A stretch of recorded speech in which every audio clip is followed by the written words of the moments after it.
We are going to begin this meeting at any moment. And can I ask our tech guys, are you ready to press record? Thank you very much. So as per always, we're recording this meeting in terms of democratic transparency, and we'll be uploading the meeting tomorrow onto our YouTube channel. Click like, subscribe, or anything like that. Who remembers what they were doing 2 years ago today? It was the first day of lockdown. I've been asking people that all day, and a lot of people just haven't remembered. And Boris said he would kick COVID after 16 weeks or something, and here we are 2 years later, and we still have it. Credit to Garfield. He said we're in for a 2-year gig, and we are. And 1 in 20 people in the country apparently still have COVID. Now, the reason I mention that is because the agenda is going to change slightly. We've got to drop one key thing today because of illness, and I know we've got a few apologies as well. Not necessarily COVID related, but there is quite a lot of illness about, so just please take care, everybody. So the big announcement I have regarding the agenda is unfortunately item 9.5, the Shepton Mallet Master Plan. The consultants won't be with us tonight, which is disappointing, but it's illness, right? So they can't be here. I guess we can use that as a springboard in the new council for those of us who will be around in the new council, and maybe use that as a strategic springboard. So anyway, item 9.5 is scratched from the agenda. So we are going to move on to public question time. So I would like to ask any members of the public if they would like to speak. Robin?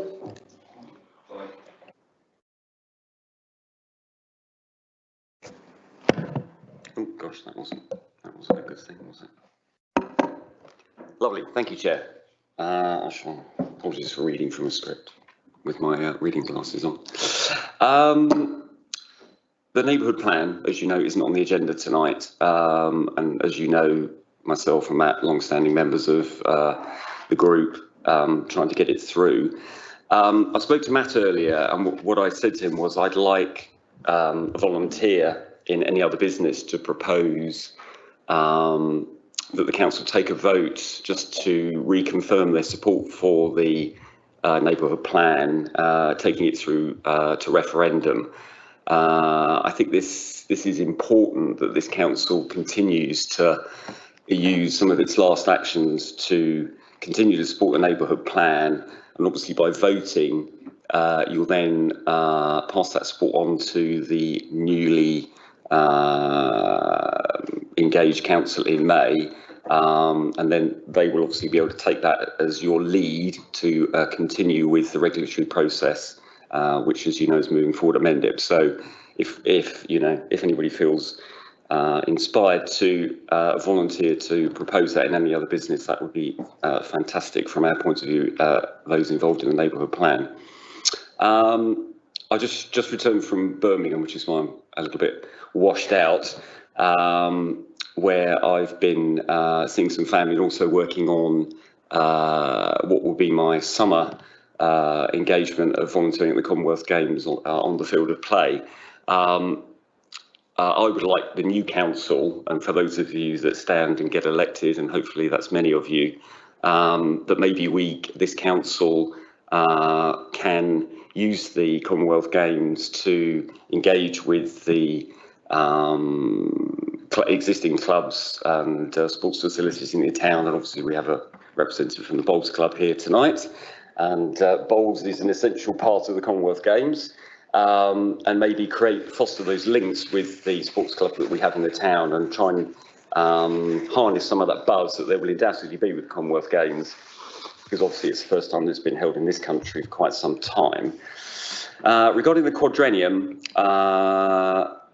committee that I sit on are busy organising training plans for the newly elected councillors for the county and unitary in May, and seeing as we're already planning, I would urge this council to book early places for those newly elected councillors for what will be standards, social media training, everything else that is sort of standard for a newly elected councillor. I know that the monitoring officer county is very happy for town and parish councils to piggyback on the back of what we're doing at county. So if you want to be in contact with the monitoring officer at county to take advantage of some of the training that they're already organising and thus save costs, then I'm sure I'd be very happy to do that. And then finally, I'd just like to say, I did say this at a county meeting the other day, but coming down to this level of local government, I'd like to say a huge thank you as a member of the public for all of you who stand, because I certainly wouldn't, and represent particularly the town and obviously the district councillors that are here. Unfortunately, Chris isn't here, and I want to do a special thank you to Chris Inchley, who won't be standing on the town council again after many years service on the town council. And I just wanted to say, you know, and I know you don't minute this bit, but it'll be on the recording, that certainly me and many members of the town and members of the public are incredibly grateful to Chris for his many years of public service. He helped us personally with planning application, you know, fighting planning applications and supporting us with all sorts of things over the years. So, you know, we as members of the public are incredibly grateful, and you know, members of the public do, you know, we are grateful for you representatives who stand for us, despite what some people on social media might say. So thank you all. Thank you, Robin. We don't technically have any other business on the agenda, but if any other councillor would like to make a proposal that we do support in principle the taking the NAPO plan to referendum, then by all means raise your hand. Tim? Yeah, sorry, I just had 2 points. One was on the sports issue. Then we've actually have a role that I've taken on as sports contact, and what we want to do is try and roll out similar to the arts. We're bringing, like, doing a sports audit and bringing all the groups together. So it'll probably run out of time in this council, but for the new council to take on. The other point I wanted to quickly raise was I wasn't sure where it fits in on the agenda anyway, so I'll throw it out here. We had a closed meeting just before Christmas, literally just before Christmas, and I haven't heard anything else. Is it possible to get an update on that? Is that regarding the commercial property? Or the commercial property, the that property, one. Yeah. I mean, we don't need another closed meeting or anything. An email will suffice. Okay. Yeah, we can minute that. We'll action that and send an email around tomorrow. Brilliant. Cheers. I think the resolution was that we needed to have resolved that by the end of January, and obviously that's passed. But yeah, we'll get an update out tomorrow. Thank you. Does any other member of the public wish to speak? No, thank you. Okay, apologies for absence. Chair, just to let you know, Chair, that we did have an email report come in from the Snowdrops group. They had hoped to attend this evening to speak to that report, but to let you know, I'll be forwarding the emailed report out to you. It contains commercially confidential information, so if you just keep it within yourselves, and then we can pick up with our work as a council with that group post the May elections. Thank you for reminding me of that. Apologies for absence. Chair, I haven't received any through the clerk's or office email address. I believe you might have received So I've received 2 messages from councillors Becky Stokes-Stevens and Sharon Hale. And yeah, we will be reminding all councillors in the new council that standing orders do say that reasons as well must be given to the town clerk in advance of the meeting. So thank you. Chair, Chris Inchley is also giving us an apologies for personal reasons. Okay, thank you. Declaration of interest of matters related to this agenda. Does anyone wish to declare an interest in anything? No? Okay, thank you. Chairman's announcements. Well, I've got quite a few. They're sort of a quick update, and I think going into an election period, it's just a good idea to make sure everybody's on the same page with regards, well, a lot of the situations and a lot of the projects that are coming to fruition at the minute. The first announcement, though, is welcome to Claire, our new clerk. So Claire joins us from Shaftesbury. Yes. I always want to say Shrewsbury, but it's Shaftesbury. So already making a big impact in the office. So thank you very much and welcome on board. Welcome again to Gail. For those of you who haven't met Gail, she's Tara's maternity cover. So Gail, she's also a clerk as well in a small parish somewhere in Dorset as well. I think we seem to be pinching people from Dorset. But again, Gail's picking up where Tara left off. Abby has bought some non-alcoholic bubbly and cake for people at the end, really to celebrate those who've publicly stated that they're not standing in the next election. So to thank everyone for their service to the town. So if Chris isn't here, we'll drink on his behalf. But please hang around after the official end of the meeting, and we'll have a bit of cake and as I say, non-alcoholic drink. Thank you. something completely different. We resolved to write to our MP James Heapy, I think in November, regarding the climate emergency bill. The letter went to him in between Christmas and New Year. We haven't had a response, and I did chase 2 weeks ago, and we still haven't had a response. I just thought I'd let people know. I know he's a very busy man, but yeah, we haven't had a response yet. Another announcement, we've got a flood resilience group inaugural meeting this Thursday at 7 o'clock in the library, which is an open meeting hosted by the Somerset Rivers Authority. And it's for anyone concerned or wanting to help out with regards to flooding, then please come along, 7 o'clock in the library on Thursday. And now regarding, well, mainly assets. So the boundary signage went up to much glee across town, I think, in the last couple of weeks. You might be aware that on some of the larger signs, the cutout, the sort of laser cutout within the vinyl of the bandstand and the marketplace is missing. Paul has been told today that the company that installed them is coming out this week to replace the top panels. Garfield? Yeah, sorry, I'm glad you mentioned that because it's not what we voted for. Yeah.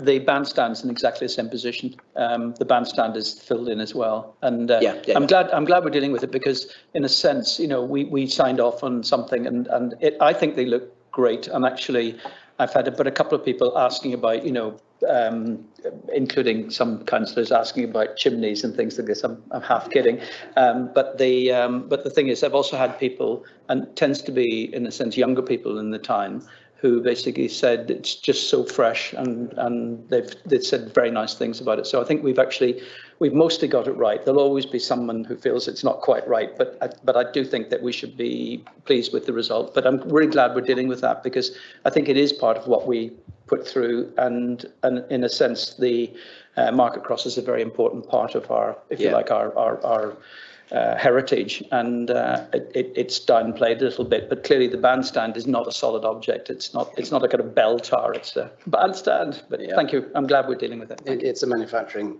issue, but it will be sorted well. We're told this week. The wayfaring signage project continues to sort of limp along. We now think that's going to be implemented mid-April to the end of April, so it will be just before the election. So that's quite a different style of signage, but that's the really practical sign. So when people say, why are we wasting money on signage, you can show a picture of the rusty, out of date, literally falling down signage and saying commercial road car park. I mean, that has to be replaced. So that's happening, but say mid-April to the end of April. Sorry, I don't mean to be chipping in all the time, but can I ask, are we also at the same time going through a process of removing that chip down, that we are getting rid of as much as possible of that? Basically. All the old stuff goes. Excellent. Thank you. Pigeon poo, the spikes that should have been installed by Rentokil should have been installed at the end of February, and they've actually invoiced us already, I understand, but they haven't done the work. So Paula is on with that. And I've requested that as soon as the spikes go in, which should be any day now, that ID Verdi do a jet wash or clean, I don't know how they actually clean it, of the marketplace and town streets, because it is looking a little bit tatty. And then finally, we all saw the big Batman symbol on the marketplace where Bristol Water dug up the surface, which you always knew could happen. Well, they have actually filled that in to the required standard, but they have missed 2 smaller bits down Town Street. So again, Paula's on with that. Okay, so it's the little bits of detail. Well, that's what residents will want to know that we're on with, and we are on with that. So thank you. And that is the end of Chairman's announcements. Thank you. So we're out now. We're going to hand over to True Speed to Alison Matthew, I do believe, for the ultra fast broadband. Yeah, sorry, that's what it says on the slide. Sorry, the ultra-fast broadband presentation. I don't know what broadband is, but I just want to caveat this by saying, obviously, as a town council, we can't give any preference to any particular commercial operation. So if other broadband providers want to come and speak to us, they are most welcome to. But True Speed is quite an innovative business and also investing a lot in our town, as well as digging up a lot of our streets. I know some of you went on the recent walkabout, so you may have heard this before. But yeah, thank you for coming along and telling us what you'll be doing. Thank you. Just sort of some technical difficulties a minute.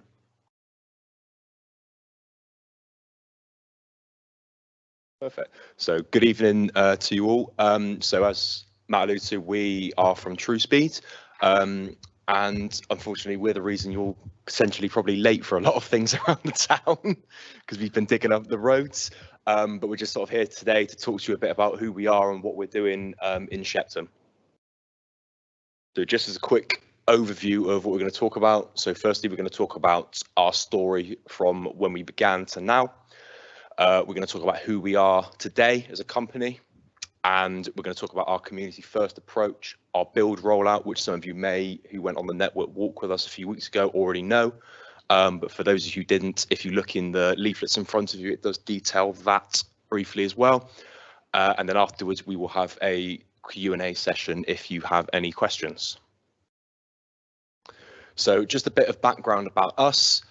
We began in 2014. As all great ideas do, we began in a pub by our two founding members who set up the company as they realised that in sort of the Chew Valley, they experienced poor broadband speeds.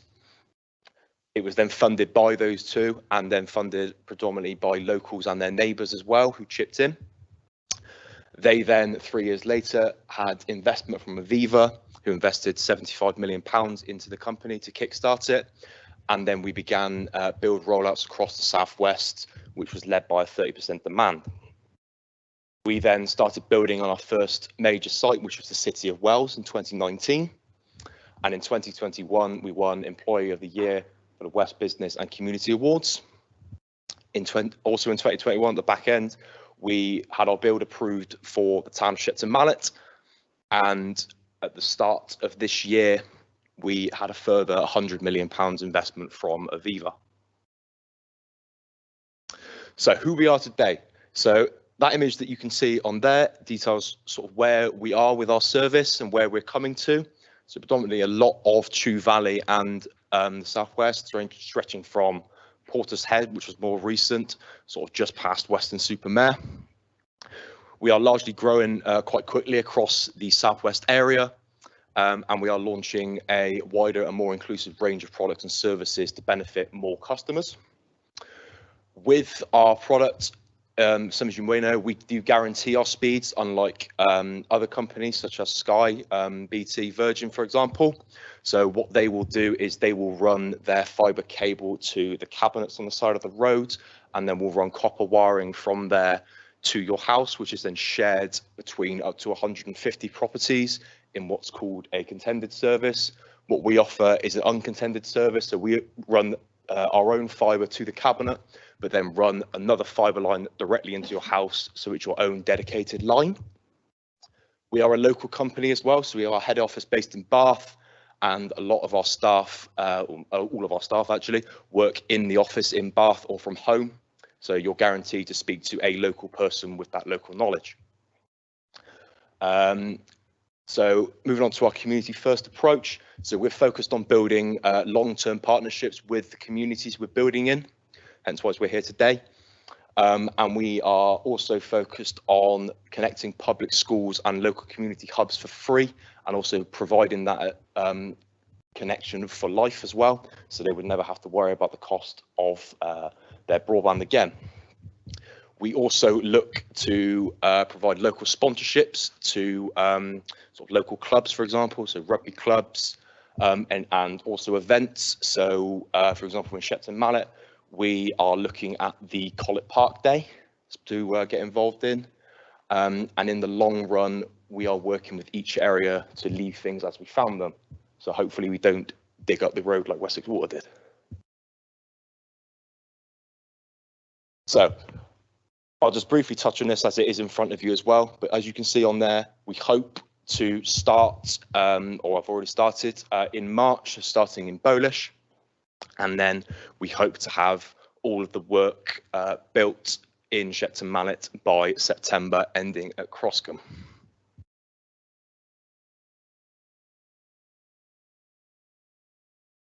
So that is our sort of brief presentation. So if you do have any questions, then we'd be happy to answer them. I have a question. Are you saying that local schools get free broadband? Yes. So where we're building, if they come to us and ask for that service, then we will try and connect them. Obviously, it depends where they are. So in some areas, they may not be connectable due to where the network is, but we'd like to sort of think that the majority of those, if they ask for it and want our service, we would connect them. And have they asked for it? Yeah. To our knowledge, some have. There's quite a few schools across the Chew Valley that have been connected to the Chew service for free.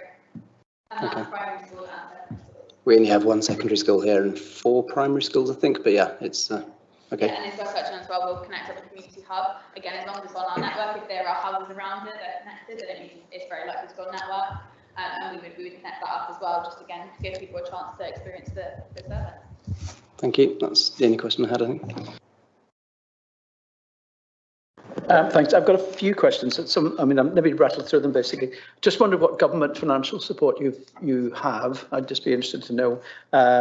How long will it take for you to go into profit from customer take up? Because obviously the investment is very substantial. Also, there are concerns which might relate to Shepton, but it's not actually in a sense. Are you really only stopping at what I'd simply call the low-hanging fruit? I mean, we're a community of 11,000 people. So in other words, what I'm really asking is, I know that, for instance, in other areas in Mendip, and, Claire Dickin being here from Mendip, would appreciate that we do have issues to do with, other areas, or for that matter being, there are councillors, for instance, who live on the periphery of the town, if you know what I mean, like Councillor Mail on the corner, basically, whether that service can be provided for those, if you like, more difficult, less rewarding places. And I didn't know what a local community hub was. I'd be interested to know what the definition of that is. And the last is incredibly trivial, but if you are getting involved in Collett Park Day, Collett has 2 T's in it, basically. I mean, I say that with a wink, but it's not a criticism. It often gets misspelled. I'm sorry, I've asked you all of those. I'd be interested. Yeah, of course. We might need to touch back on some of those. So the government scheme, so we're part of the BD UK scheme. So again, it's not in every area. I'm not sure how much of Shepton would be covered. But yeah, we do get some incentives by those schemes. Your next question was when we would turn a profit. I'll be honest, I don't know exactly when that is. I know there's a longer term plan for True Speed. I'm not exactly sure when that is. Our goals for each area is around a 30% uptake of the community. And I believe obviously it'd be around at that point, if I was to kind of take an estimate. Each area is obviously different because different builds cost different amounts. Your next question? It was what's a local community hub? My concern, and certainly the reason I'm asking about payback is there any risk to the service if the take-up isn't sufficient to justify the cost that you put in? That's the real reason I was asking it. What a local community hub is. So we would sort of class the local community hubs any sort of youth centres, for example, maybe in Shepton Mallet. So I'll give you an example of we're building currently in Port's Head and looking to offer our Wi-Fi to Port's Head Youth Centre, so they can provide Wi-Fi good service to children they look after. There's also the Beacon Hub in Port's Head, which is it's a group run by the Methodist Church there. So they run local events to sort of give people a safe space to sort of come really and just sort of be creative as well. So things like that really. Anything that is for the benefit of the community really.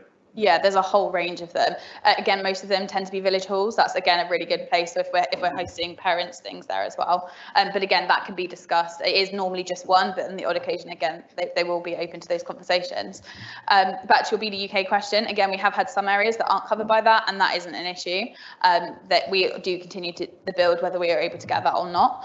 Obviously, you touched on some of the outskirts areas, so you will see that there is a map that covers where we're looking to build. We have had that as feedback throughout kind of the Chew Valley area as well. There are occasionally areas that do get missed. We work hard to go back to those areas and continue the build after. It's not always straight away, but yeah, we do make an effort to go back. It's kind of what True Speed was started on, is going for those forgotten areas. So we make an effort to go back there. No problem. Tim. Yeah, just a quick point. Yeah, first, thanks for coming down to present. I think it's first time I've seen the business come down, so that's welcomed. I just had a question about the cabinets. So I walked past the one in Commercial Road. It's quite big, isn't it? Do you, obviously it's a bit late for that one, but on future ones that you're putting in, do you have any way you can make them more invisible at all? So those of you that were on the network walk, we are planning on. Could I just ask you this, Max? I know some Sorry. people struggle a little bit. There we go.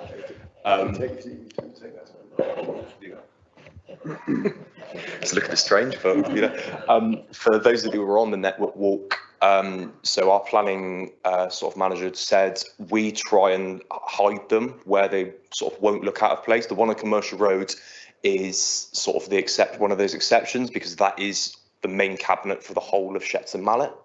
So for that, almost, if you think of it as like a spider web, that's almost the centre of that spider web, and then feeds out to everything else. Hence why it is that big. We will look to sort of try and keep them out of place, and but unfortunately, it is a big green cabinet.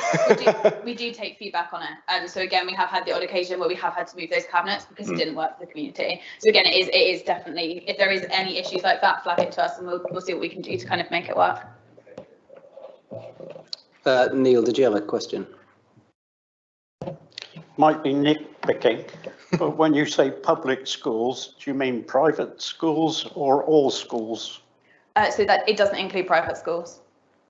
State schools. State schools. Yeah. All state schools? Yes, state schools, yeah. But not Millfield or any others? No.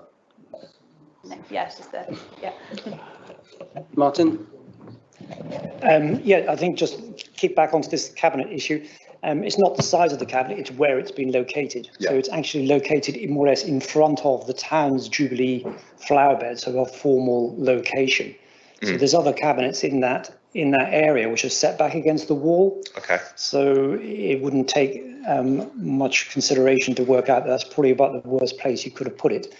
Is right against the road in more or less. So if there's a possibility to move that cabinet before you put anything in it, that would be fantastic. Yeah, again, it'd probably be worth, if we can take your details, we can get in contact and just open up that conversation. Again, we can't guarantee anything because it will depend on where the build is and where it's coming from underground, but absolutely it's worth having that conversation. Great, thank you. Thank you. Can we take that as an action then, if we can coordinate that with these guys? Thank you. Just one more question, sorry.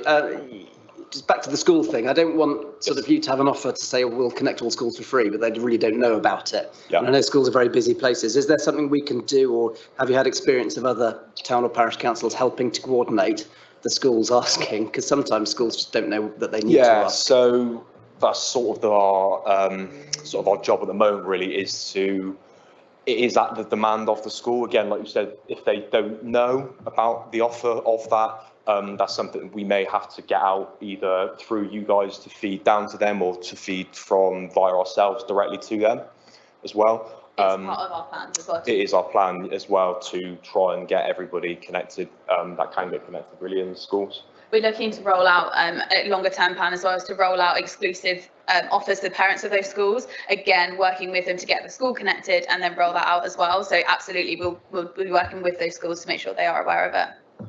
Thank you. Yeah, go on, Robin. Yeah. First of all, just a couple of bits of information. Would you mind using the microphone, please, Robin? Sorry, so we can all hear. Thank you. Yeah, so a couple of bits of information for those who ask questions about cost, etc. So the way it worked in Wales was that there's a certain number of vouchers that the government allocate for a particular area. So as a household, if you want to sign up to the service, you fill in a form that TrueSpeed give you, apply for a voucher. If there's a voucher left, you get the voucher, in which case you get the installation for free.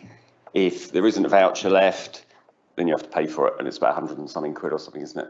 Off the top of my head. £120. Yeah. So, absolutely. Sorry, so it is free to be installed if you don't have a BDUK voucher. I believe there's a speed incentive to kind of upgrade you guys. We do offer a standard free installation. Yeah. So that's the government funding is that form when they're allocated by areas, and there's a certain number in each place that TrueSpeed goes to, which is obviously their incentive to go to the slightly less, places the BT Open Rich don't want to go, like Shepton, for example. In terms of the cabinets, I did look at the planning applications for the first two cabinets, which was the one at the bottom of St Peter's Estate and the one at the bottom on the High Street. And I did comment on those two planning applications because we've had experience in Wales where the example of the council, I'm a member of the public, by the way, so not an elected official. The gentleman, councillor, who said you couldn't have put it in a worse place, you are actually being litigated against in Wales because you stuck someone in front of somebody's gate you know, literally in front of their gate out of their property, you know, which was a really silly thing to do because you could have put it anywhere on the piece of grass, you know, that was in front of their house. So I think there are issues with placement. If we take the St Peter's cabinet, it's not actually where the planning application said it would be. It said it would be on the corner as you come up the hill, and actually it's quite a substantial, you know, couple of 100 yards further up the road. Right. You know, so that may well be an issue for you longer term. But I totally agree with the councillor. You know, cabinet position is not a small issue. You know, and in my experience of what you did in Wells, most of it's fine. You know, there's one or two that you don't quite get right. And certainly looking at it, you know, certainly the ones in Wells, you could have easily put them in other places because you come off the pole, you know, and you could have literally dug a trench anywhere on a patch of grass. So that would be my comment. In terms of West Shepton, we're in West Shepton. You're coming off the pole in our garden, and the guy from Western Power came and surveyed the pole, and we had a chat with him about it. We didn't know when the works was going to happen. Now I do know, in June. I would say to you, obviously, the planning, the orders, the county council orders that you use to close the roads, you can apply for them, and then you can close it almost at any time. It's just within a window. It's probably not escaped your notice that something quite big happens in the area in June, the Glastonbury Festival, and West Shepton is the primary vehicle route into the festival site, and it is the primary one-way route out of the site at the end of the festival. And if you close that road in June when the festival's on, you will create absolute havoc. Yeah, that is a very good point. And I suspect, you know, the county council wouldn't even know that you were going to close it because your traffic order says you could close it anywhere for 18 months between this date and this date. So I would strongly advise you to look at the website and not close it in West Shepton when you're doing that. I did raise with the county, or a county councillor, the two closes you made in Forum Lane as a member of the public, and I think several people made this point. When you closed Forum Lane, and also when you closed or traffic lighted the mini roundabout as you come into the High Street by the Anglo Trading Estate, the complaint that members of the public have to their elected officials is that there's no joined up thinking. So you close it to dig a trench and stick your cable in, but then there are works in Forum Lane that the county council needs to do, i.e. clearing all the mud and grass that's grown up and has sort of reduced the size of the road by about 1 metre. And obviously they're going to have to close the road to do that. And there's just no joined up thinking, you know, so you closed it for 2 weeks and the county council could have easily, you know, from the member of public's point of view, easily done that at the same time, and they didn't. Yeah. And from our point of view, it's just a question of why. You know, it just seems like a simple thing. And also on the mini roundabout by the Anglo, the barrier's been damaged and 3 or 4 of the black panels are missing through a road traffic accident, and the county council need to come and replace them. And obviously you had it closed for 2 weeks or whatever with traffic lights. They could have easily come and done that, and they didn't. You know, and again, and that is the thing that is absolutely drives a member of the public to distraction. Yeah. You know. Thank you, Robin. We need to move through the agenda, but thank you for raising those points. I'm sure they'll take them on. Can I just ask councillors who have concerns about the cabinet to maybe work with Paula to review the planning application? Because if the cabinet is 200 yards away from where the planning application says it should be, well, that's an issue, and enforcement needs to have a look at that. And I suspect you guys would want to get it sorted before you actually start bundling wires into there. Yeah, it may be something that we will have to feed back to our planning guys in the office to get that rectified. Yeah, I'm not saying you commit to it now, but if you could look into it before it becomes complicated. Just need to start going through the agenda. So if anyone has any other questions or comments for these guys. You've got our details on the back as well if you do need to get in contact. Thank you for making the time this evening, and have a safe journey back. Thank you. Cheers. Okay, so as I said, we can't do this section 9.5 tonight because LUC. Oh, you okay, Martin?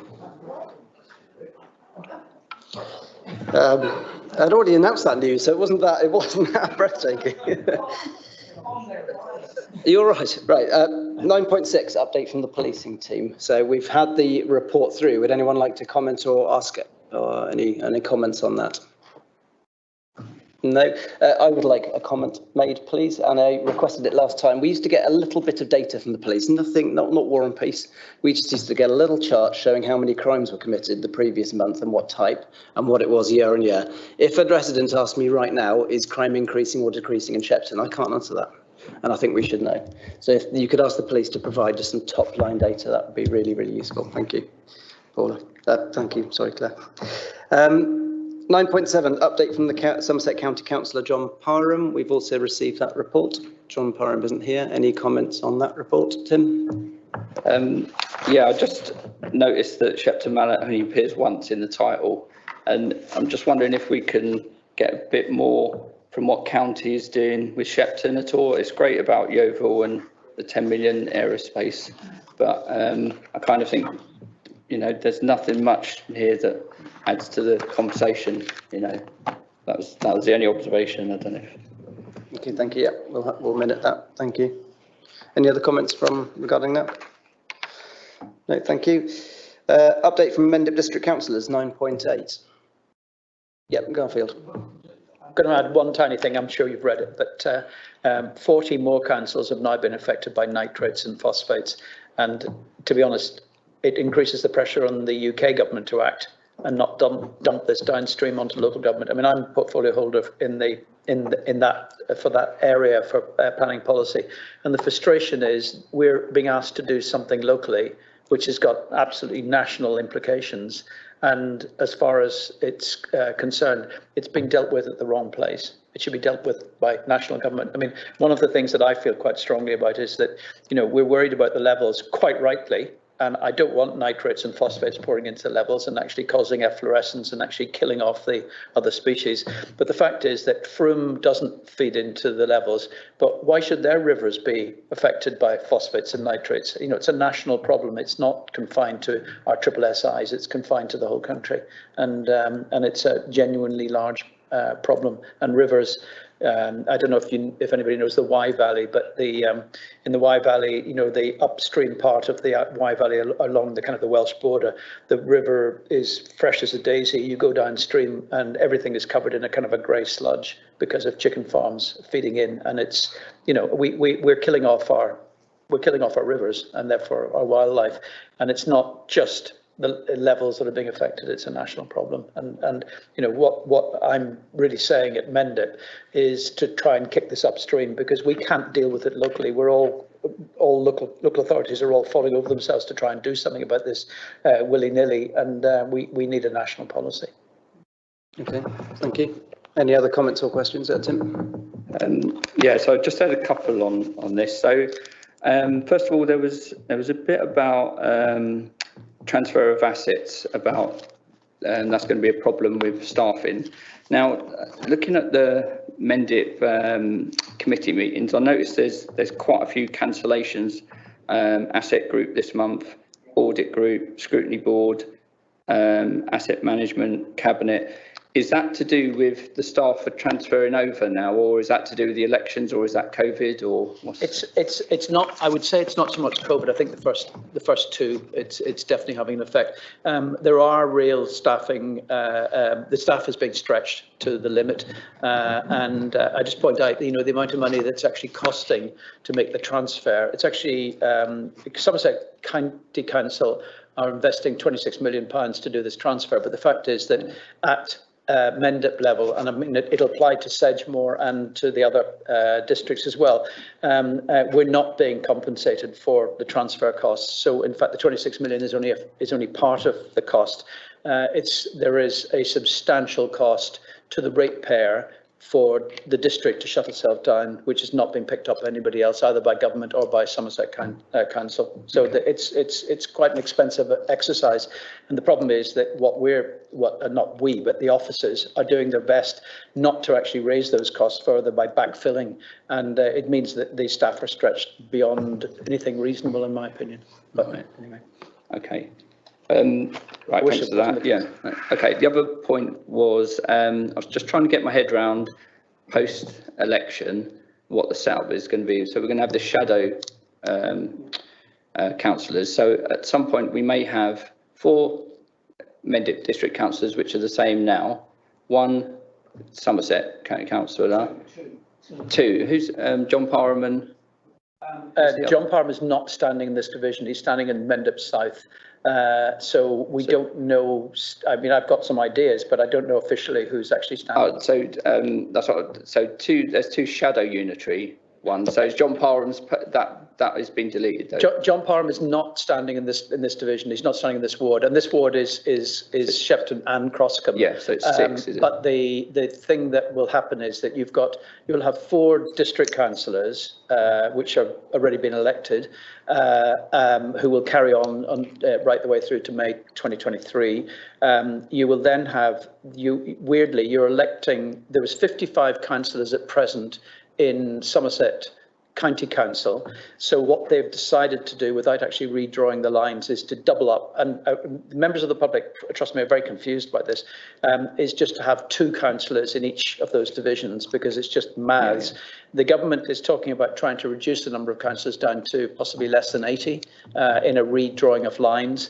I would remind you what the problem with that is, and I mean, I feel quite strongly about this, and that is that you have nothing between a parish. I think we as a town are in a better position than, say, a parish like Croscombe, because the fact is that that's a heck of a gap between a small parish and a large organisation in Taunton, one of the largest unitaries in the country, nothing in between.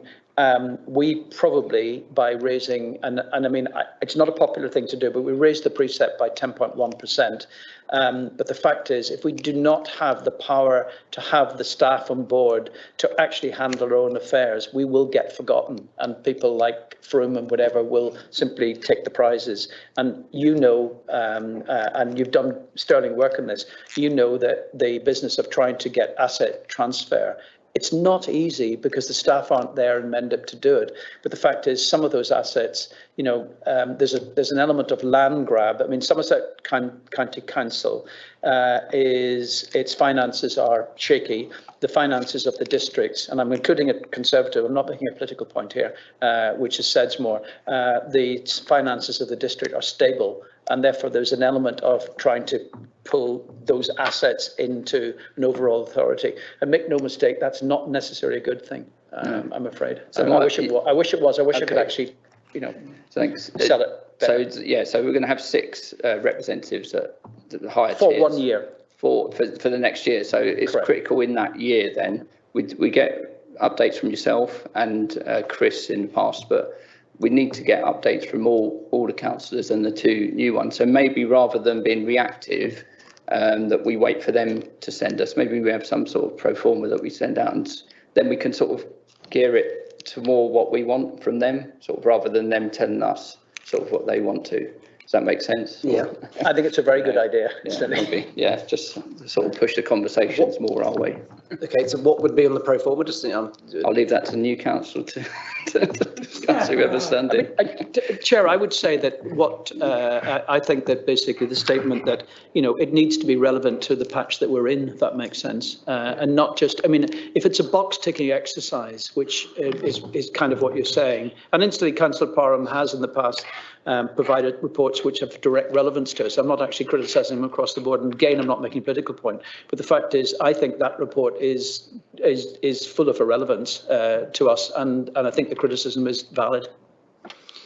Can I ask our clerk, who's been through this experience already, because Claire's come from Dorset, which underwent unitary. Have you had experience of, you know, where you've almost got double hatting people for 12 months, and how best to manage the communication from that? So Dorset did also have the shadow council to get ready for LGR.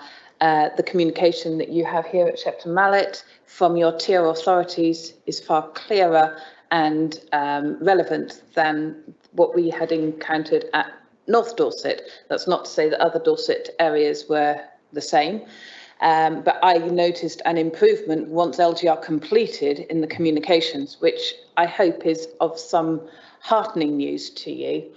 In terms of a pro forma, I can absolutely start to put some thought to that with the knowledge of what LGR begins to encompass and knowing how stretched everyone will be. But I can also then run the pro forma past all councillors here. I appreciate this is pre-election, but if you can let me know whether it's serving your needs, the likelihood is it's going to be pretty close to serving the new council's needs too. Can I propose then that we pull together a pro forma for our elected representatives from all tiers to start using from the next full council meeting, and that we delegate authority to the town clerk to pull together the format of that pro forma. So, yeah. I don't mean to be dominating this, but one other thing which I will say, and that is that anything that we've started, like for instance building, and I will use the proper word, council houses, because we are going to be building council houses. The fact is that, you know, we will continue to roll that out within Shepton. And if anybody read the article, or at least based on the press release from Richard Pinnock, which was in the paper 2 weeks ago, you know, the fact is that Shepton is more in need of that than any other town in Mendip, and we are lacking that facility mostly for residents, and the plan is to continue that rollout within Shepton, which will continue within Mendip to the end. You know, Mendip is it's not beached. Basically, we can continue what we've started without any problems. And you know, make no mistake, that means that we've still got a year to get some things which may be much more difficult when the unitary kicks in. Yeah, thank you. So that was my proposal. I'm happy to second that. Okay, thank you. Should we take a vote on that then? Thank you very much. Thank you. Oh, sorry, Neil, go ahead. Did you have your hand up? Yeah, it wasn't absolutely clear what we were meant to be voting on. Okay, so the proposal is for the town clerk to pull together a pro forma of what our elected representatives from all levels, so basically district, new district or unitary and the existing incumbent, how they will report into us in the future. Yeah, thank you. Okay, thank you for the update, Garfield. Appreciate it. So 9.9, to consider the minutes from the meeting held on the 11th of January, which seems ages ago. Would anyone like to propose that they are a true and accurate record of the meeting that we had? Tim, you proposing it? Sorry, I had a couple of queries on it. Yeah. Sorry, I will read these reports, unfortunately. 8.13, wherever it is, had the working party resolved. That bit was okay. The second bit had Jane as call it part of feasibility study working party. I wasn't sure if that was the same thing, or that's where it got confused, where you didn't. Yeah, it was because there was some confusion over which working party we were talking about, and I had been absent and had expressed an interest in being part of the feasibility study working party, not the Collett Park Day working party. So that was just a clarification within that section. Oh, right, cool. Yeah. And then 8.22, it was just to say, is that working party met? No, we were waiting for the clerk to the ID Verdi contract. Yeah, absolutely, yeah. Chair, if I could, through you, with a resolution such as this, which is to review an existing contract that the council has, with the conscious knowledge of the pressures on your time, it would make sense that that's something that I look at the contract, make sure that they're delivering to the contract that this council has agreed, and any small errors in that or failings we can pull up to speed.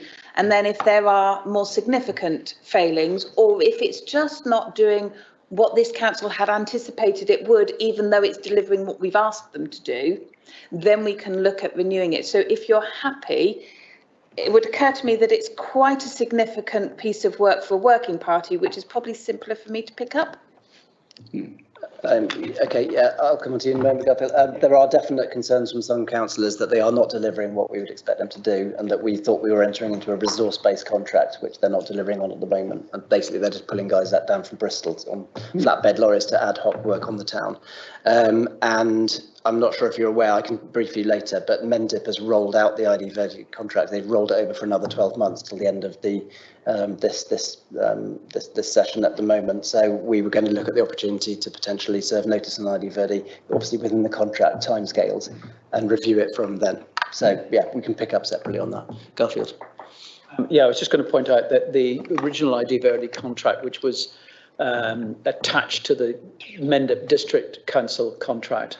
Other towns did not opt for this. Incidentally, they went elsewhere. They didn't join in. So we ended up with this. At the time, the portfolio holder was actually John Parham, who was very keen to attach us to it. Now, for rightly or wrongly, the fact is that the person who got mostly involved in this because of his professional work in ground care was Councillor Inchley, and I would strongly urge during, I mean, I'm sure Chris will be more than happy to help with this, but Chris did find the process quite complex and quite he was quite disappointed in how it worked out. It's well worth actually finding out that history, because it won't only be in the paperwork, it'll be in Chris's memory as well, and we should learn from our past mistakes if possible. That's all I'm simply saying. Yeah, and there was some complexity with HR 2P transferals as well from when. Yeah, it's quite complicated, but we'll take that on board. So, Claire, are you suggesting that you do some background work first and come up with a proposal first before setting up a working party, or do you want to bring it to full council? Because the resolution previously was to set up a working party. You have an extant resolution, and therefore to cancel that would, if we were being particularly bloody minded, let's be frank, would require a special motion, which I think seems excessive given that I'm trying to save you work, not create it. However, if I do some background work and have conversations offline with a few specific councillors that know more detail on this one, we can maybe bring together to and we have working party members established for this, yes. So if I then come back to those working party members and say, this is what appears to be the right way forward, working party can then meet. So if I do the groundwork, bad pun, sorry, get the working group together, and then we can bring a proposal back to council. Yep, sounds like a plan. Thank you, Tim. Sorry, I've got a couple more. What would say on the working group, if it's post May, which it highly likely will be, I think we should still ask Chris or whoever's the councillors, even if he's not a councillor, that he should attend that. So a working party doesn't have to consist of members of the council, which leaves you in this beautiful position that those members or those individuals named, if they still want to be involved, can be, whether or not they're still standing as councillors. Brilliant. Yeah, thank you. And I know, Tim, you've offered your advice with the HR perspective, the 2P stuff. Just had one more last bit in the appendix as well on the minutes. There was the member of the public who came along about Frithfield Lane, about the lorries going down there. And there was 2 actions out of that regarding the risk assessment. Obviously, Chris isn't here, so I don't know if that's happened. And Suez, is it the refuse company? I think you're going to speak to them, or is there any news on that? Answer no, but I will follow up. Basically, thanks for the reminder. Okay, brilliant. Thanks, Martin. That was all. No, just on this working party about the contract. I think the idea was for to have some input from the working party. I think before you go to the full length of writing a report just for the working party to consider, it would be useful to have the working party to be able to put in some fresh input as to other potential ways of completing the work. Okay, thank you. Right, do we have a proposer though that is a true and accurate record of the minutes? Tim, yeah, I'll second it. Should we take a vote on that? Thank you very much. So to note the minutes and draft minutes of the committee meetings and to receive any updates from the respective chairs. So thank you for everyone who is involved in minuting our meetings and for all the work that's going on in the background. I don't know if anyone does want to speak on this, whether any of the chairs of the committees do want to give anyone an update. We've got Tim, yeah. Sorry, I didn't turn up. We've got one update from the Acts committee that other councillors may not be aware. We were successful in a lottery bid for Jubilee, so I think it's just over £1,000. Liz done a lot of 1,500 work. Yeah. Is it, how much is it? 1,500. 1,500, yeah.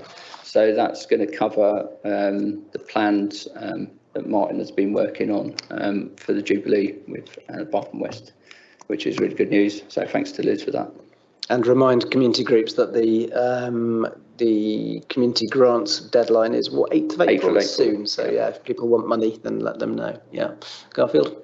Just adding to that, which isn't directly affecting us, but it actually does. It is an organisation that we support. But the Art Bank has also just announced a very interesting year-long project, which is well funded as well, which will feed into the town. And obviously, the Art Bank's there partially because of the support that we ongoingly give. So this is, I think, something else to be celebrating. Yeah, absolutely. Right. No other updates from anyone else? No. Okay, thank you. Vacancies on working parties and committees. Now, we always labour this one, but there are only 2 meetings between now and the election, I think. I'm right in saying there's an HR meeting next Tuesday and a town development and planning meeting again just before the election. So I don't plan. There's an Act 1 as well. Okay, so if anyone would like to put themselves forward for one of these committees for one of the last meetings, then please do say so now. Otherwise, I propose we just move on through the agenda. So would anyone like to put themselves forward for one of those committees? No? Okay, thank you. See you next year, hopefully. Calendar of meetings, 9.12 to consider a written report from the Town Clerk on moving the date of the annual meeting to cancel the Town Development and Planning Committee meeting on the 10th of May. Does anyone have any comments on that? Could you just give us a quick summary again, Claire, on what that means sort of chronologically of the next sort of month? Yeah, just simply put, legislation requires that the annual meeting of the council is held within 14 days of the elections.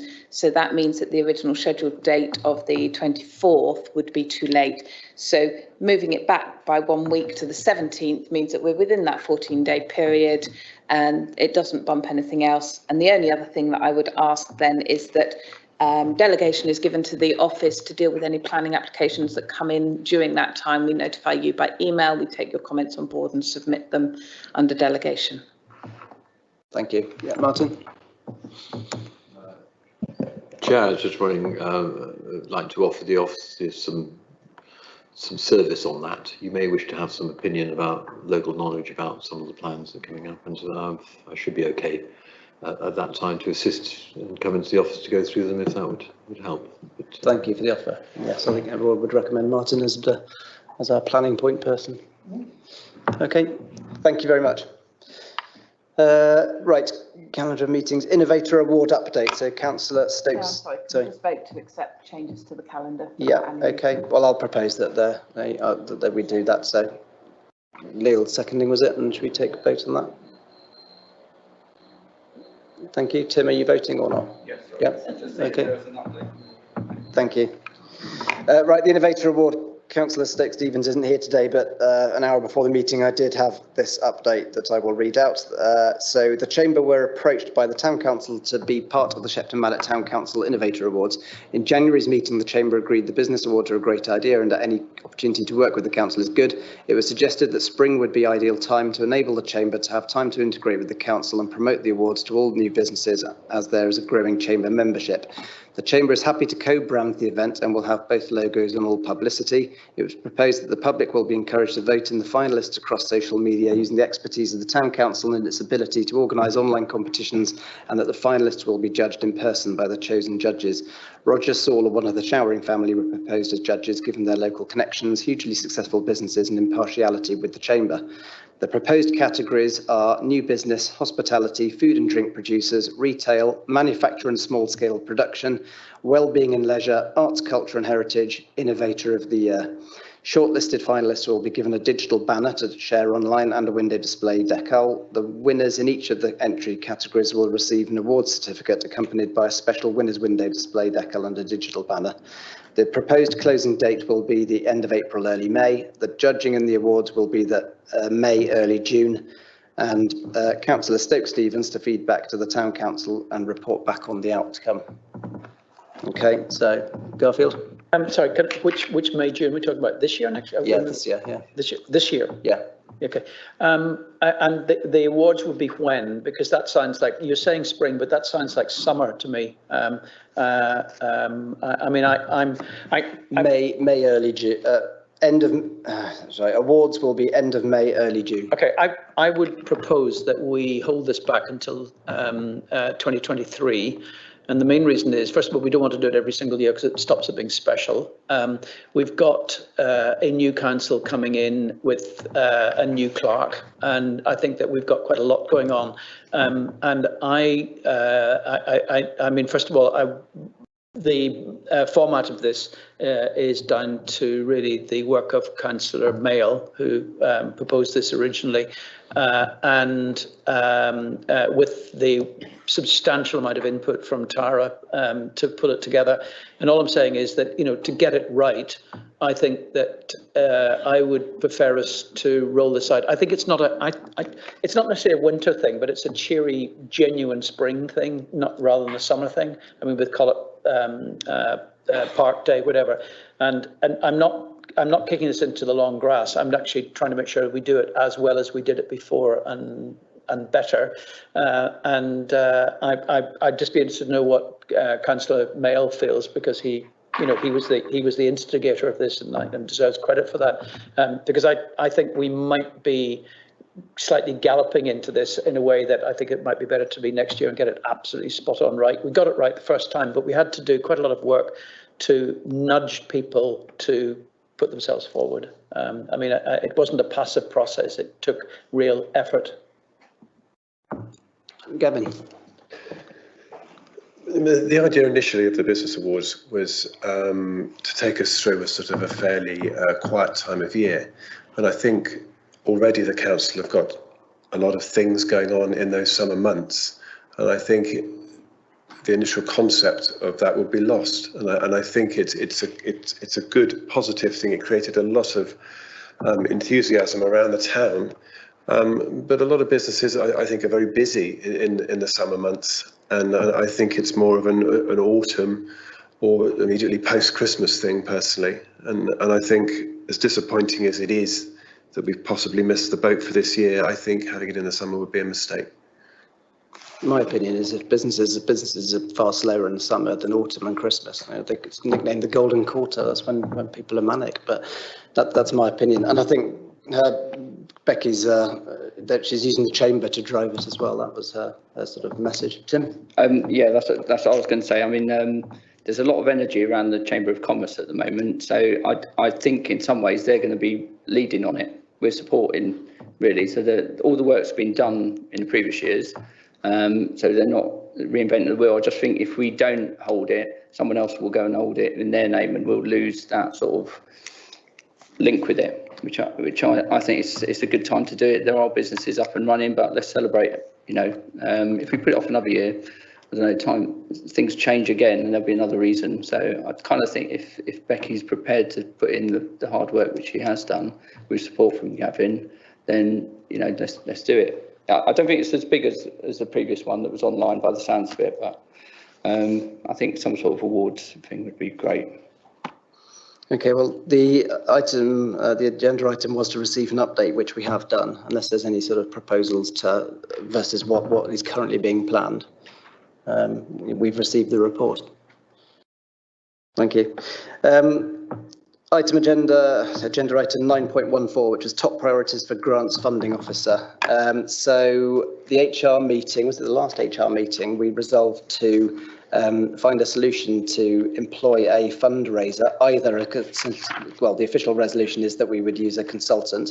Other conversations are going on, though, potentially to employ somebody, which is on the next HR meeting agenda. And so what we resolved was we would take to the ACT committees and the RAE committees their key priorities for fundraising. Now, I pulled together the report without seeing the actions from the ACT committee, so I did ask Becky to put the ACT committee priorities on there, but she hasn't she just put grant funding on my report. I've gone back to ask to clarify the first two, because I know the third one, that's pretty clear. I remember saying that, but the first two, I'm not sure. So I was going to bring it back to the whole committee and ask them So we're just clear on that. So we have got another committee in early May before, so we've got time, but Becky hasn't come back to me yet on that.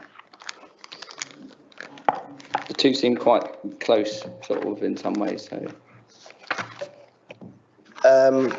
So I feel like we haven't got all the information required to make a real decision here, albeit I think the priorities that have been identified, the Ray Committee, are pretty uncontroversial, the three that are in the report. I don't know if anyone has any comments on that. Yep, Garfield. Not a comment on that, but it's really adding to something which I've certainly mentioned to the clerk, and that is that, you know, we will outgrow that office at some point. And I think when the clerk came in, she was quite surprised at the amount of space that we actually had, if that makes sense. But if we do, you know, expand our staff, which is, you know, the town grows and we're, etc. I think the other thing is that, you know, we're asset free, and I kind of feel that, you know, one of the things to add, which doesn't really come from many of the committees, is really to do with space for the town council, or basically acquisition of an asset at some point. I mean, we've looked at some things, we've decided not to go ahead, whatever, but I think it needs to be there, in the sense that if we were doing that, we'd be certainly looking for some support for that. And, you know, sometimes these things can be helped by grants and odd things, basically. I just think it should be on the list somewhere, basically. The future home of the town council. Yeah, we will outgrow it at some point. We don't know what's happening with this site as well. Just on that, the Unitary Working Party's now got a list of how many properties? 35 properties. So that basically have question marks over them. So some of them are completely private ownership. Well, I'm not going to say name any examples right now, but some buildings are in completely private ownership, but we still have questions over their future, either viability, or maybe they're empty, or, you know, we hear things in the town that their future is uncertain. So we've got a list, and we're going to be basically tasking officers to do just some top line investigative work on some of them. But they also cover off, like our office, Highfield House, and this building that we're in now. We don't honestly know what the future is. So that's very much on the Unitary Working Party's radar. But yeah, thank you. So what I'll do is, this is probably a good one for the first meeting of the new council, because by then we should have resolved exactly what we're doing with the fundraiser, and then we can really nail exactly what they want to prioritise. Thank you. Section 9.15, support to Ukraine. So I've asked Councillor Crisfield and Hale to give us an update on what's happening currently with other local agencies. So what I know of is the national Ukrainian, the housing thing that the government's been put into place. So sponsor a room, £350 a month. I'm aware that county is allocated £250,000 for Ukrainian refugees, but I'm not sure if they actually have a plan on how to spend it. They just ring fence some money. But yeah, Dave, you could give us an update on what's happening locally. Yeah, thanks, Chair. So this is hot off the press. So I received this email from Sharon about an hour before the meeting began, and it's from one of her colleagues at Spark Somerset. So this will have a kind of voluntary sector bent to it by the very fact that it's come from Spark, but anyway, I'll try and summarise. So currently there are 191 sponsors and 390 guests matched in Somerset, and apparently the number is growing by 40, around 40 every hour. And Ukrainians will be starting to arrive this week. May be alarming, I don't know, but the majority of these matches have been done via Facebook, which, yeah, that raises a whole load of questions, but I suspect is more down to the fact that our government seems to be acting very slowly and encumbering the process. Other company children will be coming. They'll go into county-sponsored fostering. County now have access to the portal, or I'm guessing this must be the government's portal, to see where people have been matched. They can see where people are based, the age and sex of the Ukrainians, and the age of the main host in Somerset. Okay, so this information is being pulled off to look at locality hotspots as well as ages for services. Some checks will be done as people are placed. The system isn't clear yet. No mention of DBS services. I think that's a big worry for a lot of people, the whole safeguarding issue.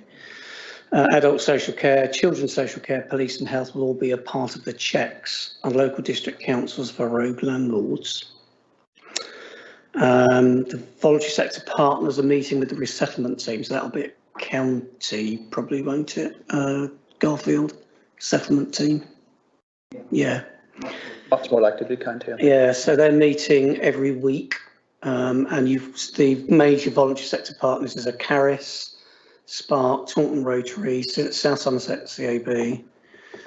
It doesn't matter. Anyway, basically the voluntary sector is engaging with the reception weekly on this. Main actions: training, first instance for sponsors to understand Ukrainian culture and needs as well as local services. Obviously, welcome hubs. Once people are in place, the resettlement team with voluntary sector support will be setting up localised support hubs. They'll be looking at services and support needed and a meeting place for people in within a community. Mental health provision was mentioned in this as well, as CAB, DWP, school places, transport, etc.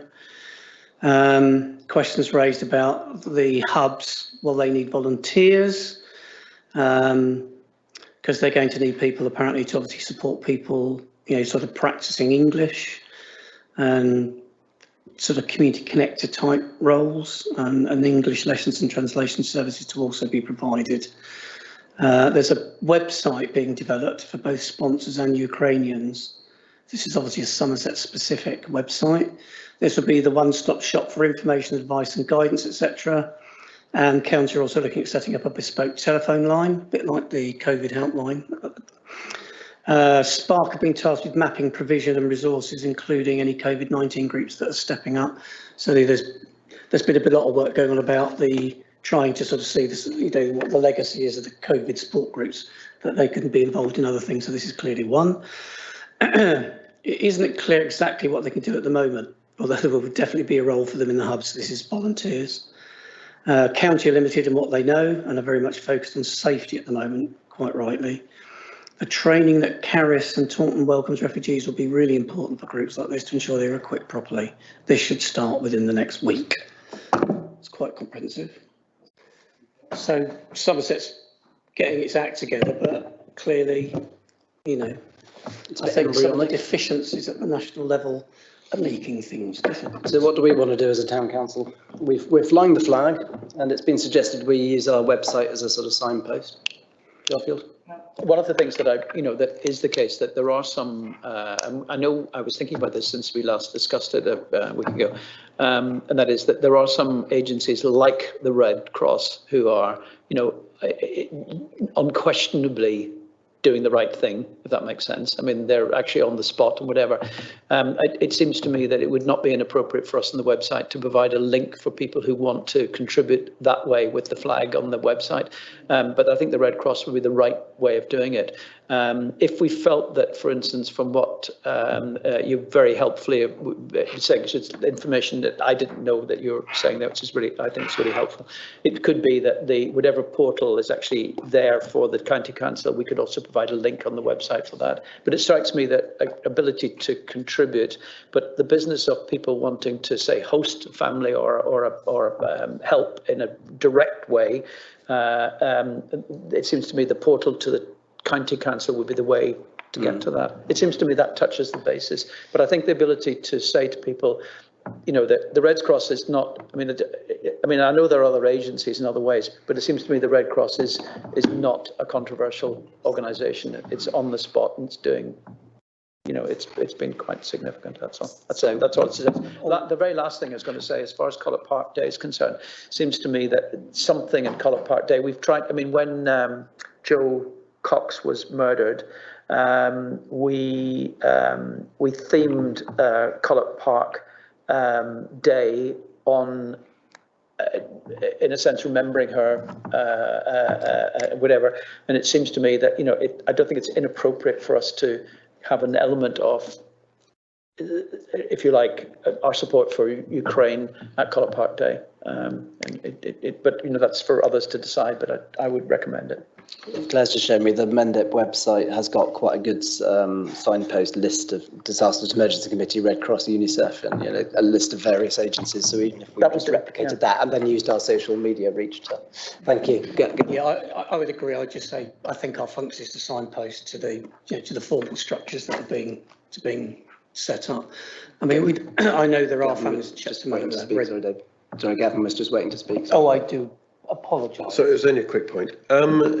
Is there not an argument that says that, I mean, I appreciate the sensitivity around precepts and things like that, but as a council, I mean, it's something I feel quite strongly about personally. Could we not find something from one of our underspends to actually physically donate a sum of money as a town, as a council, to an organisation, maybe in the form of sort of sponsoring rooms or something,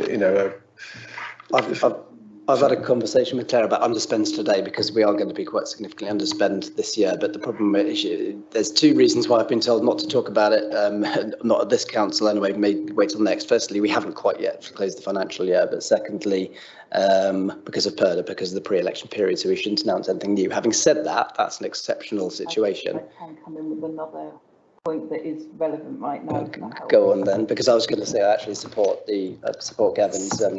So I understand the desire. The difficulty you have with the precept is it may only be spent on the parish within which it has been gathered to benefit the people of Shepton Mallet. So you wouldn't have a remit to spend that money outside this boundary. That doesn't preclude any activity in raising funds separately to donate elsewhere, but precept money may only be spent within the boundary of Shepton Mallet. Gavin? It goes back to the subject of underspends, but I know, for example, we had a tourism grant that wasn't all spent on its original purpose. I mean, could we not, as a council, find some money that hasn't been raised from the precept as a matter of urgency? I can't recall any just at the moment because the majority of your income is precept. So I'm quite happy to have another look.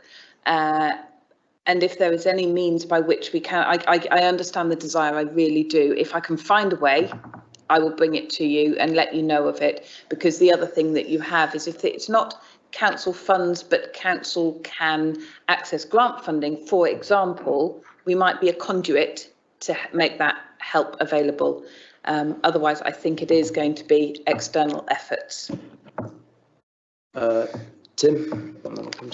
Yeah, I just wanted to a couple of points. So we had quite a good discussion last week at P&R about this situation, and I just want to draw councillors' attention to one thing. I went off and done a little bit of research. There is Ukraine's got a state debt of £125 billion. Okay, and there's a campaign at the moment called the Jubilee Debt Campaign, which is Ukraine is basically one of the poorest countries in Europe. So they're trying to get that sort of written off to help them sort of when they come out the other side of this war, and we don't know when that's going to end. The other thing is when we put the flag, we did have a few comments, and this is where it gets sort of complicated. So there is other situations going on in the world: Afghanistan, Syria, Palestine, Libya, and Yemen. I looked up. There's 233,000 people who have died in that country in the war that is ongoing at the moment. It's not front page. These are the conflicts. 10,000 children have been killed. You know what we need to. I'm not saying because someone's done that we can't do this. I'm just saying we need to bear in mind the bigger picture, the geopolitics going on. You know, I'm sure people are going to do some stuff in Shepton, and we're going to see some Ukrainian refugees. But it's just a matter of, let's not forget all the other things that are going on as well. Sort of. So if we're putting money towards something, we will put ourselves out there to sort of, I think the collections maybe at Collett Park Day and doing something like that would be a good way. But I think the signposting is excellent. So. Gavin, oh sorry, could we go to Neil first? He did have his hand up first, Gavin, then we'll come to you. Cheers. If I picked up the information right, I think there is government funding of about £300. I don't know whether it's per person or per family that is put up.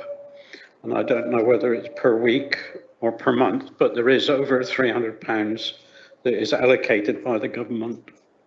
I think it's £350 per household per month to support basically food expenses. Yeah, so Gavin.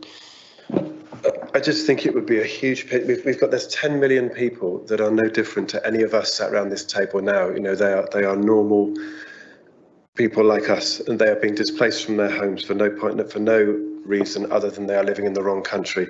I just think it's very easy for us to say, and I totally take on board what Tim's saying, but it's very easy for us to say there's dreadful things going on all over the world, which there is. No dreadful things going on in our own community. But I think as a council, we ought to lead from the front. We ought to be bold, and if we can find an amount of money, I don't begin to know what that amount should be. I think as a group we should try and do that. Yeah, if so, Clark, to see what you could do, because I think I'm getting the impression, Claire, that you are on side in this in terms of taking instruction from the council to see if it's possible. But if it's not, then the reasons that you gave are to do with basically the rules we actually exist under. And what's your delegated authority or delegated spend amount? So, Chair, I haven't got that deep into the financial regulations yet, but I will find out. I think it's fair to say that I don't want to give too much optimism to this one. I think it is unlikely because any finance that's held within the council's coffers is the council's money and is bound by the financial regulations. So I will see what I can do, and that will include looking for any additional funding that might be accessible. And I will, if I can get an update to you by the councillor bulletin on Thursday, I will do so. If not, I will make sure that you've had an update next week.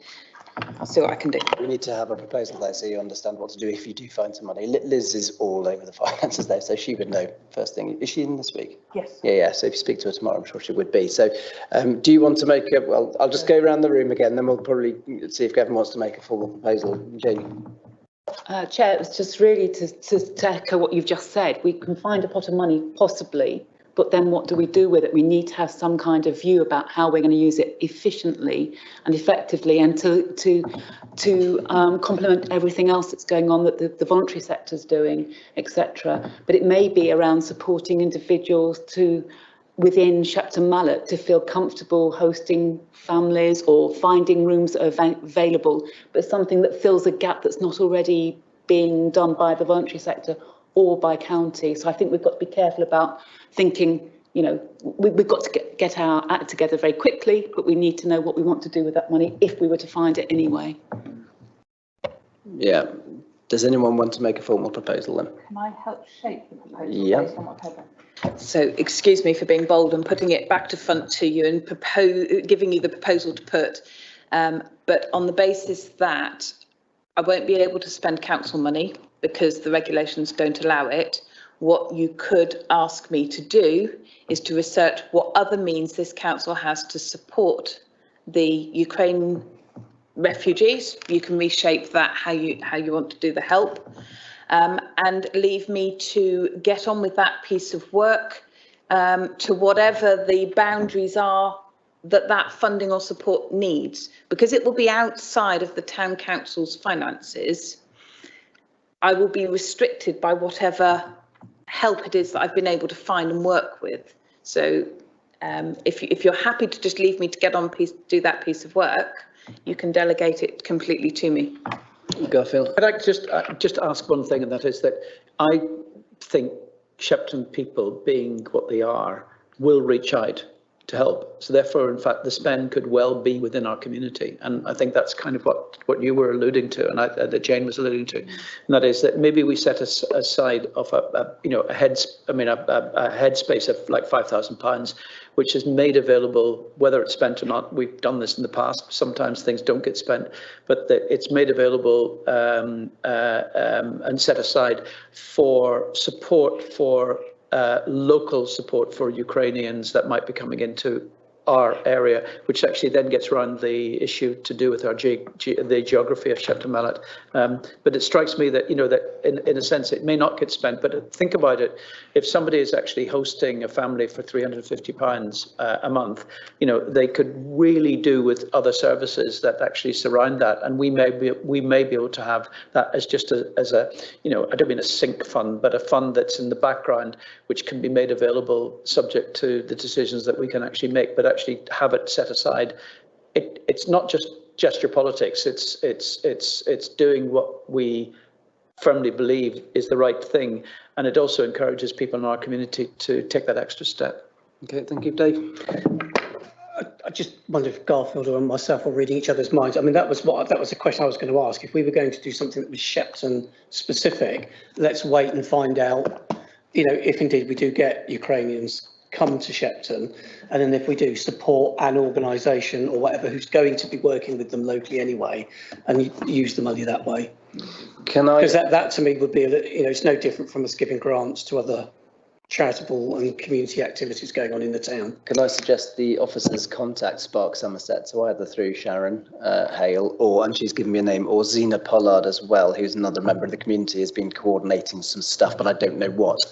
But there are people already who are sort of becoming aware of what need might be there. Gavin? Well, how about then, as has just been suggested, that we make a pot of money available for Ukrainians or the support of Ukrainians in the Shepton Mallet area. So we could put it in the public domain that we say had an amount of £5,000 that is available for that purpose. Yeah, go on, you wanted to come back on that? So again, based on the comments around the room, that would, under normal circumstances, it sounds like I'm batting it back all the time. Under normal circumstances, to resolve to spend £5,000 from general reserves delegated to the clerk to support people who are supporting the Ukrainian refugees, and that support can be shaped in consultation with any named councillors around the room. That's a perfectly reasonable resolution. The added complication we have is we are day 2 into the pre-election period, and there is the potential that this is going to be seen as a political decision, and the timeliness of it is so wretchedly bad. Please, could I suggest we speak to, is it Steve Lake, the person at Mendip, to get guidance from our electoral office? I will speak to the electoral office. What we'll need to do is be careful with the resolution this evening so that we are safe if the electoral office says, no, that was overstepping the mark. So if I can take a minded to decision from the council to take it forward, and then I take it forward tomorrow if it's acceptable, or May if it's not. Just one thing, don't think it's Stephen Lake is this. It's the monitoring officer that we should be, we should be talking to. It would be, sorry, it would be, yes. Gavin, sorry. Obviously, sitting here now, we're all from various groups. I mean, if we had a show of hands to see what level of support there was around the table now for such a pot, just as an informal something that could be minuted. If there's unanimous support for it, it's clearly not a political manoeuvre, is it? And as well, possibly, if there is a ceiling, maybe that figure could be reduced. But I really think it's important, and it would send out a really good message publicly that we do care. We are listening as a town, and as a council, we want to do something about it. Yeah. Okay. I'm sorry. I'm glad, and I would second the opinion of Councillor Tim, what he said about other conflicts. And Ukraine is very close to country where I was born, but I have feeling, and I must speak up, to be cautious in this time. And just not long ago, there was we sat here and listened about Afghan refugees. How much did we do for Afghan refugees when they were coming here? Did they come? Did they set up some camp in some fields? How much did we do as a town council? Now, how much we are prepared to do for Ukrainian crisis? I strongly feel and believe there is so much support already for them. I strongly feel and believe that can turn into political accusations from some members of public. It is not my opinion necessarily, but I just speak for some members of public which may backlash at us, whatever we do today. What is happening in Ukraine is unprecedented and terrible, but if we just flag yellow and blue, it may look political, and that's my opinion. I am urging everyone to think twice what we decide today. Of course, I am for support, I am for humanitarian support, but be cautious. Thank you. Okay, thank you. Right, would anyone like to make a formal proposal? Garfield. Propose that we set aside £5,000 for support for Ukrainian relief within the bounds of Shepton Mallet to be spent when and if required. It may not be spent. Thank you. Sorry, I was just why is 5,000? Are we sort of holding ourselves in on that, or can we do we not have to put an amount on it? We could go higher. We don't really know what as Merkel was saying, we don't know what level we've been. I don't disagree, but I just think putting an amount on it means that the clerk has got something to work with. And frankly, rather like we supported food banks during the COVID crisis, we provided money, and I think we went and provided some more money basically, and we knew what Mendip was doing as well, which they did some very good work. I just think I think it's really what Councillor Mayo is saying. It shows that we do care, and actually Mirka's point is perfectly good, but it's not a reason for holding back. If we maybe we should have done more in other times, but it's not a reason for not doing something now. I would definitely support the number. If we need to give more money later, maybe we give more money later, but I think we need to give the clerk something to work with. I'm just wondering if that would hinder the clerk or not. I don't think so, because in 3 months' time, if we've got another, it's far worse than we even expected, then we can always go back. The greatest hindrance I have at the moment is the concern of this decision being taken during the pre-election period. I'll check that tomorrow. Gavin? Just as a caveat to that, maybe, so if we did agree on that rough figure of £1,000, maybe it's distributed in increments of no more than 500, so that just one person doesn't have the whole lot. So that we can spread it perhaps as broadly as possible. Yeah. Okay. So clerk is recommending that we do the detail in consultation with the monitoring officer. With named councillors. Okay.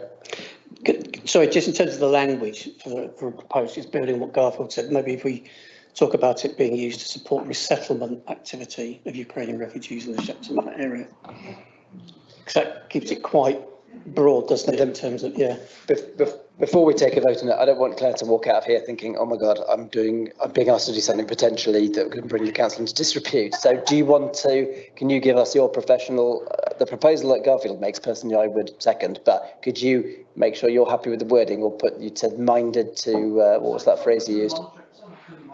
Subject to the monitoring officer's feedback.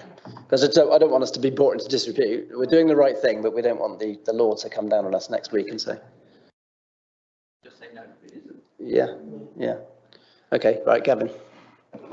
So are we going to have a show of hands? Just So the proposal is then to, have you got the wording there? Wasn't it subject to the monitoring officer's opinion to provide to delegate to the clerk a sum of up to £5,000 to support the resettlement of Ukrainians within the boundary of Shepton Mallet? Was it, Claire, wasn't it to support the families who are supporting the families of Ukraine? Isn't that what we said? No, I think if you type that too tight, it might be difficult. If you keep it quite broad, by saying it's supporting resettlement activity. It's just that clause, I liked it because it directly benefits the people in our community, whereas the other that we're discussing does not, in my opinion. But anyway, subject to the monitoring officer as well. Gavin. Okay.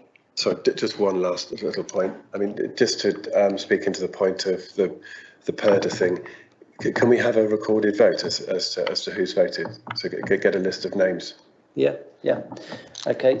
Can I also ask, Chair, through you, whether in light of this coming up, this is an extension of what's detailed on the agenda, whether anyone has any additional interests that they wish to declare at this point? Does anyone have any? Go on, Jane. Just to say that I'm likely to be one of the people who will be receiving the family. Thank you. Right, so we have a proposal on the table.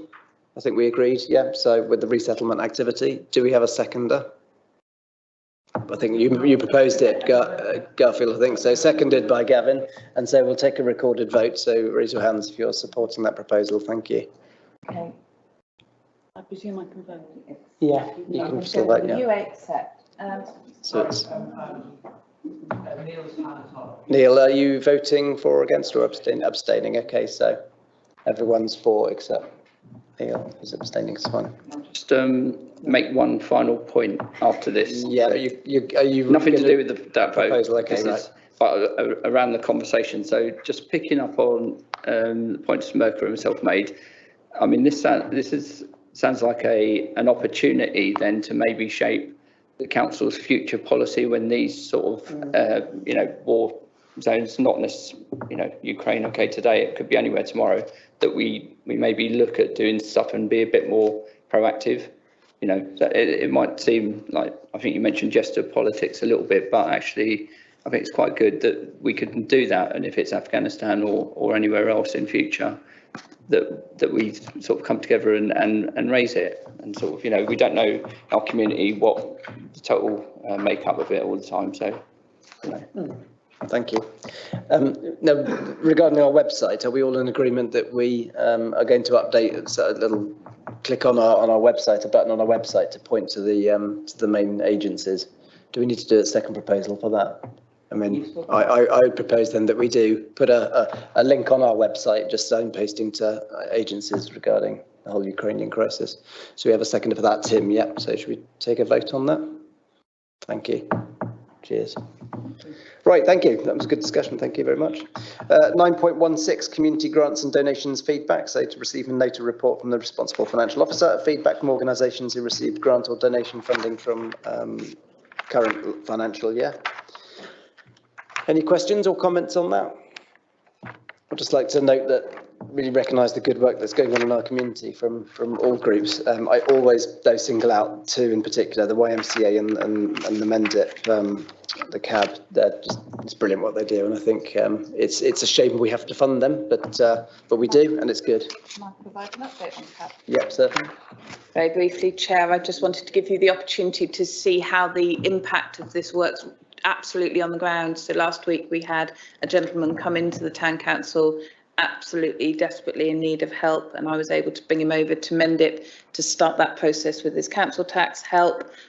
He had no phone or email, so couldn't contact CAB, so I emailed a referral on his behalf and asked that they contact the office again today, and asked him to come back into the office today so that I could hand him the phone so that they could speak to him.